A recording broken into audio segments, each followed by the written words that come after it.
seperti rapi jilbab ini. Saudara yang merapikan apa? MUI. Karena MUI ini enteng aja menanggepin. Orang ngomong sembarangan ditanggepin. Oh, itu kan lembaga negara BPIP. Harusnya MUI itu apa? Nggak perlu keluar-keluar di luar. Kalau Anda mau kurang menyaman, kurang enak, kirim surat ke BIP. Itu yang antar lembaga. Ini supaya dilihat, wah saya MUI ini. Emang nggak ada kerjaan, no. Karena apa? Anda mau cari kerjaan yang gitu-gitu aja.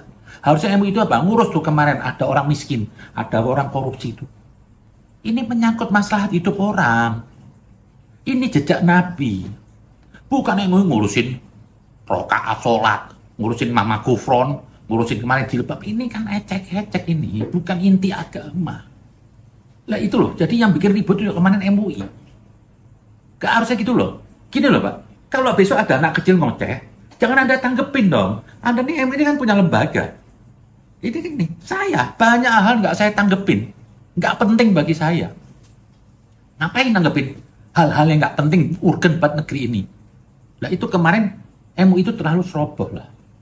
Meributin, menangkepin, ini kok perlu dibubarin. Kok seperti apa? Bubarin, sudah klaim-klaim nuntut. Belum Anda diluruskan. Maaf loh, negeri ini bersatu bukan karena agama. Karena Pancasila. Agama itu banyak perbedaan di negeri ini. Ada Kristen, ada Islam, Hindu. Untung ada Pancasila. Orang mesti bisa menyatukan negeri ini. Sesama Islam aja saling bunuh, saling mengkafirkan. Jadi nggak ada. Makanya Nabi itu tidak pernah mendirikan negara agama. Tidak ada para rasul itu atas nama agama. Karena kalau pakai agama, yaitu Tuhan ingin genderang perang, menonton manusia membunuh. Kenapa? Agama ini bisa saling membunuh. Dan tidak bisa orang mengatakan agamanya paling benar. Mau tahu benar atau enggak agama itu apa? Nanti setelah mati, baru kita satu mata, satu kuping. Oh ini. Saat ini enggak lah. Gimana alamnya ini harus dipimpin orang beragama? Ya hati Tuhan apa? Meridhokan orang untuk saling bunuh. Kenapa? Enggak mungkin bersatu. Makanya tadi saya bilang apa? Tidak boleh orang mengklaim atas nama Islam. Itu wilayahnya Tuhan dan Nabi. Karena sekarang ini bukan agama Tuhan yang kita jalan ini. Agama persepsi manusia. Betul, Al-Quran itu dari Tuhan. Tapi begitu diterima oleh orang yang bukan yang wakil Tuhan, atau bukan orang yang memiliki otoritas langit, itu menjadi agama manusia, bukan agama Tuhan. Makanya berpecah-pecah, banyak aliran. Nggak Islam aja, di Kristen, di Hindu, semuanya lah. Jadi nggak perlu mengklaim atas nama agama. Kita jaga nih Pancasila ini. Pancasila ini agama. Bagi saya Pancasila ini apa? Piagam Madinah Nabi Muhammad. Tidak ada di Piagam Madinah itu mengklaim mendirikan negara agama. Tidak ada. Berketuhanan, berkeadilan. Itu semua itu Pancasila inti dari Al-Quran. Nabi itu berjuang untuk keadilan. Tidak ada agama lebih baik dari keadilan.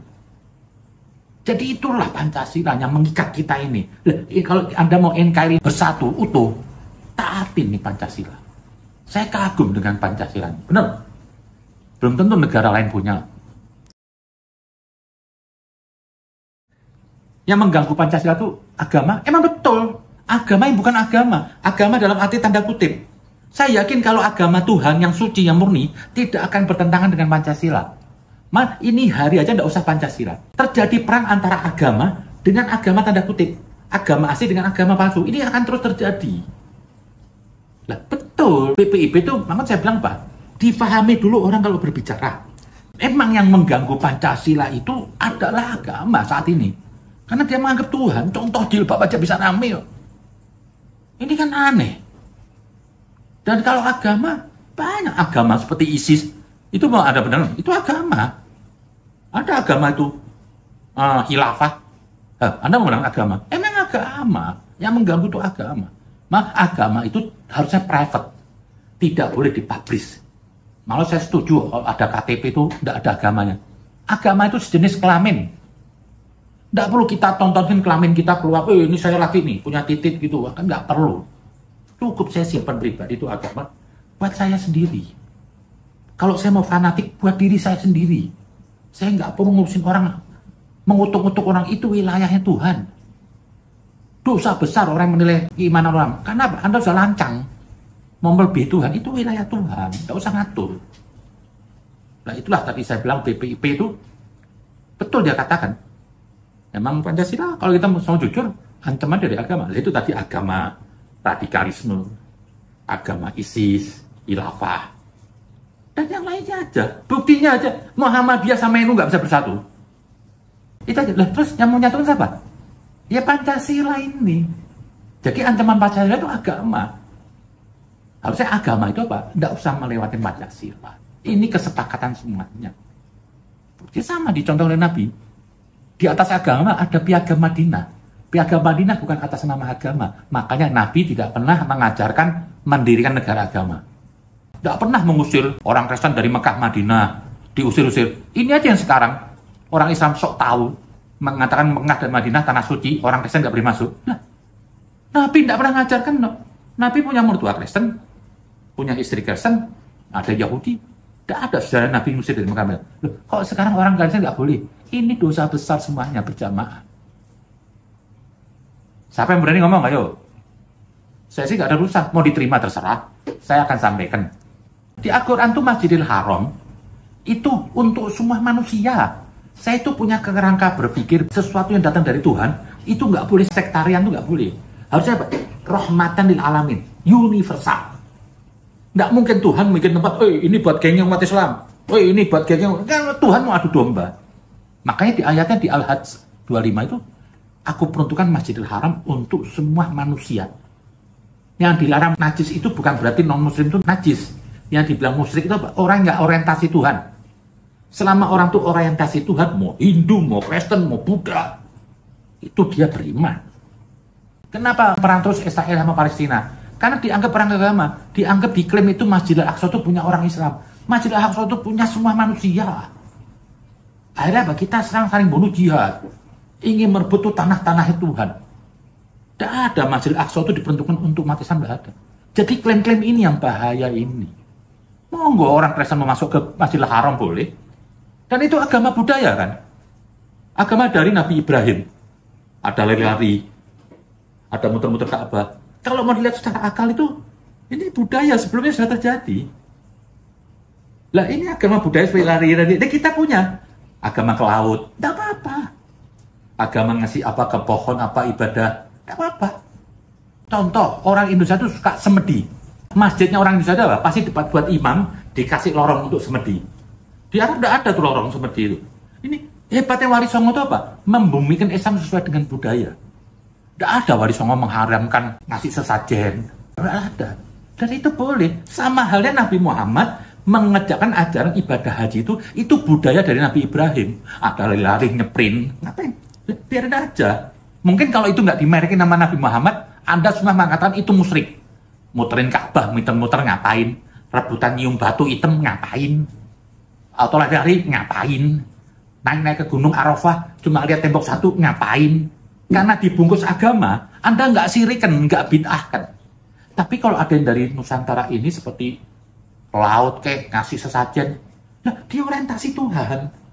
Ya kita labeli sebagai Islam, bukan bid'ah, bukan musyrik. Sama halnya tadi itu muter-muter kota Ka'bah. Itu kan cuma budaya semua dibungkus. Makanya saya bilang apa? Nggak usah diarabkan Indonesia ini.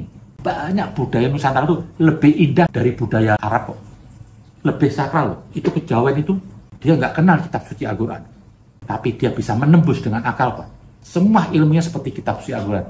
Semua pendapatnya kejawen itu kalau saya lihat apa, nggak beda dengan Ali bin Abi Thalib yang dijulukin Nabi apa? Dia pintu gerbangnya ilmu.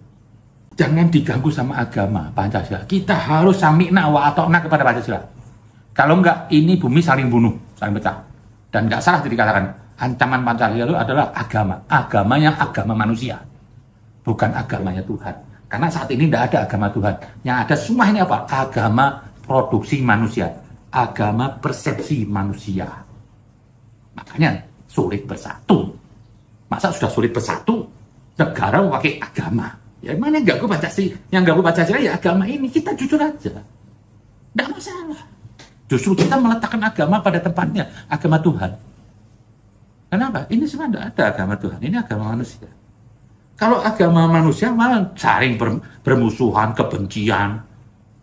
Agama malah buat orang sengsara. Kan sekarang agama ini sumber masalah kemanusiaan. Rebutan, bingung bangun ibadah. Para nabi itu tidak menurunkan agama. Maksudnya memerkin agama. Manusia yang kasih merek. Semua agama itu hakikatnya sama, cinta kepada Tuhan. Tapi begitu terjadi persaingan, dibuat masjid, dibuat gereja, barulah terjadi perang atas nama agama, perang atas nama Tuhan. Kan aneh kan? Agama supaya orang baik kok malah bunuh-bunuhan, kan tolol itu. Harapan saya tidak perlu memasang jilbab. Jilbab bukan sesuatu yang wajib. Jadi tidak perlu Anda gempa bumi ribut kalau Anda orang lepas hijab. Dan besok-besok apa? Anda urusin diri Anda sendiri. Anda tidak usah ngurusin orang lain nggak berjilbab. Tuhan tidak nyuruh Anda. Agama ini diturunkan secara personal, pribadi masing-masing. Bukan konsorsium, kelompok-kelompok enggak. Tidak disuruh Anda ngurusin orang. Urusin diri Anda ini. Oh, diri Anda ini semua bobrok semuanya. Tidak ada manusia suci di dunia ini. Lebih bagus urusin diri Anda sendiri. Yang perlu nanti Anda ditanyakan kepada orang lain. Gak usah ngurusin orang lain. Jilbab diributkan. Nah, itu saya pikir apa? Ke depan, hal-hal yang begini, yang ada bau-bau memisahkan manusia, seperti jilbab itu dieliminir. Supaya kita punya kebersamaan NKRI. Kebersamaan ini paling penting menyatukan NKRI ini. Waktu Nabi itu 13 tahun di Mekah itu, Nabi tidak bicara merek Islam, Hindu atau enggak ada. Apa yang dilawan Nabi? Kemanusiaan. Apa? Melawan tirani. Kenapa? Ini kepentingan bersama. Ini hukum universal. Membunuh pasti semua agama menolak. Itu Nabi hukum. Nabi tidak pernah menghukumi orang tuh pakai keyakinannya. Nabi menghukumi orang, mensikapi orang tuh pakai hukum universal. Yang disepakati semua agama. Contoh, mencuri. Semua agama melarang. Nah, itulah Nabi dihukumi. Membunuh dihukumi. Tapi selainnya keimanan, Nabi nggak pernah. Kalau Nabi menghukumi agama, berarti Nabi bukan representasi Tuhan. Para Rasul itu manifestasi Tuhan. Tidak boleh berkubu. Masa Tuhan berkubu? Tidak boleh. Seperti para Rasul apa? Orang tua.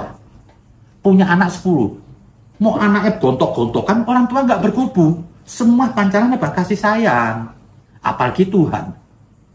Tidak ada orang tua. Itu anak berantem, enak. Sikat, anak. Diadukan tolol orang tuanya. Masa Tuhan ngadu? Enggak. Hentikanlah. Jargon-jargon atas nama agama, terus membenci agama lain, itu Anda kafir. Jadi ini saya berbicara bukan karena saya mau benci Islam, enggak. Ini kita mengkritisi koreksi masing-masing lah. Nggak usah kita terlalu fanatik agama, terus merusak sendi-sendi negara, itu kafir. Buat MUI, mohon Pak, Bapak ini punya lembaga besar, banyak duduk orang besar. Bapak lebih bagus memikirkan apa? Maslahat kehidupan manusia. Makanya Bapak lihat tuh, banyak orang-orang yang nggak makan. Itu Bapak perlu datengin. Itu fungsi Nabi. Para Nabi itu dari Nabi Adam sampai Nabi Muhammad. Itu lahir di lingkungan orang miskin. Miskin dalam sini apa? Materi. Hidup bersama orang-orang yang nggak punya apa-apa. Ustadz Afin, miskin. Dia dengar tuh rintihan orang miskin.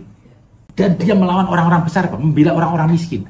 Dan sampai mati semua para Rasul apa? Nggak punya materi buat besok di sini nggak ada. Nah, ini harusnya MUI itu begitu.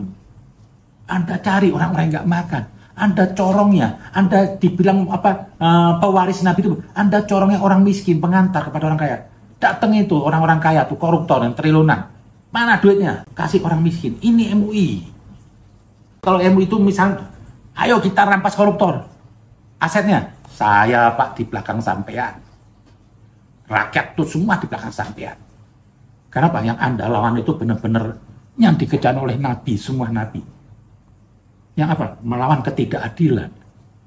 Bukan ngurusin Islam tuh, MUI juga, ya tafsir-tafsir itu semuanya, nggak ada yang mutlak. Ngapain dikasih fatwa?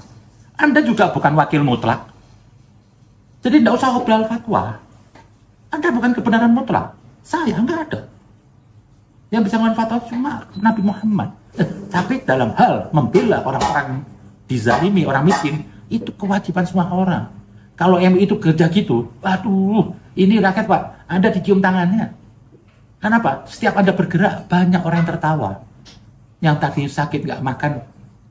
Setiap Anda bergerak, ada orang bisa punya rumah. Yang tadi rumah doyong, bisa punya rumah. Ini MUI, ini tangan Tuhan. Bukan ngurusin etek-etek ini yang kecil-kecil.